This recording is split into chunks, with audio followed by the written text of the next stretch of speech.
before 1947, before the color barrier was broken, the entire major leagues, American League and National League, was white.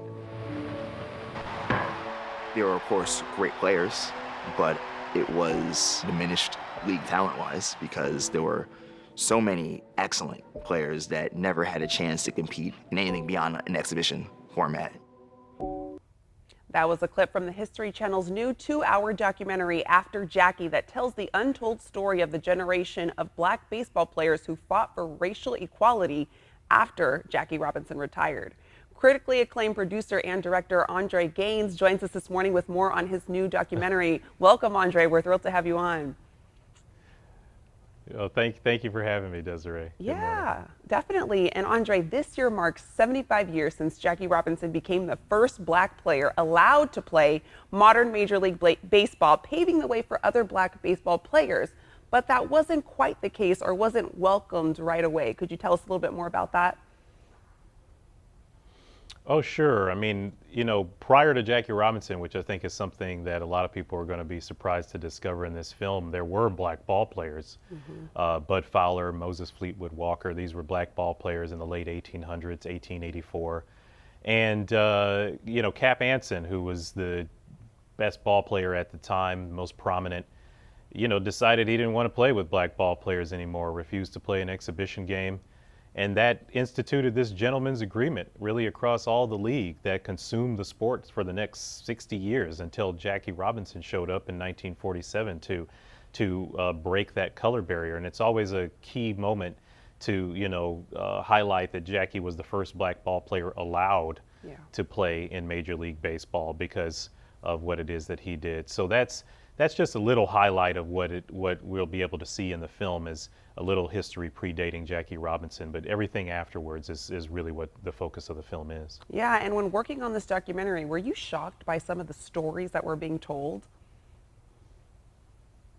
Totally shocked. Totally shocked. I mean, we take so many of our liberties and freedoms today for granted, both black and white people in this country. Just take those freedoms for granted.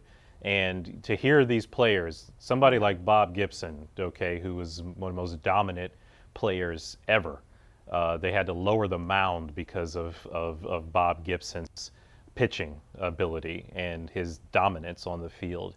To hear him talk about crying because he has to be sent to segregated housing after playing the game with his players, with his teammates. It's astounding type of stuff, to hear somebody like that talk about breaking down in tears.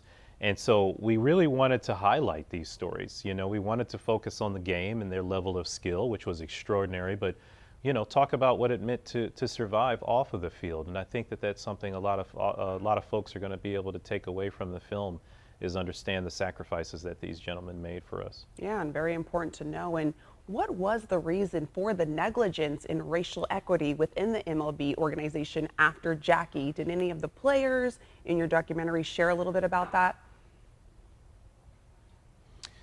They did, yeah. We had some of the historians really share that. I mean, I think that we were still dealing with the Jim Crow South at the time. We were still dealing with the fight for civil rights legislation in the form of the Voting Rights Act and the Civil Rights Act.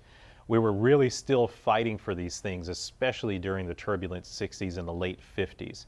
And Dr. King himself really credited Jackie Robinson with so much of a support and blueprint for him. He was publicly, supporting and speaking about Jackie Robinson, who had reached this national prominence before Dr. King had. Yeah. And he was able to, to use that to his advantage, and they became an ally with each other, allies with each other, to fight on the front lines of the civil rights movement. And so we wanted to highlight how much. I mean, Hank Aaron is in the film before he passed away, and he talks about, in the same way that Bob Gibson does, of just how hard it was to just deal with life after you got off of the field.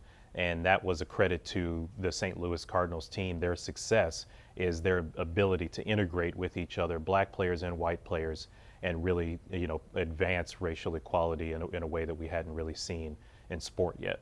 Yeah, well, there's going to be a lot for us to take away and learn from your documentary. Andre Gaines, thank you so much for joining us this morning. And After Jackie premieres this Saturday, June 18th at 8 p.m. on the History Channel.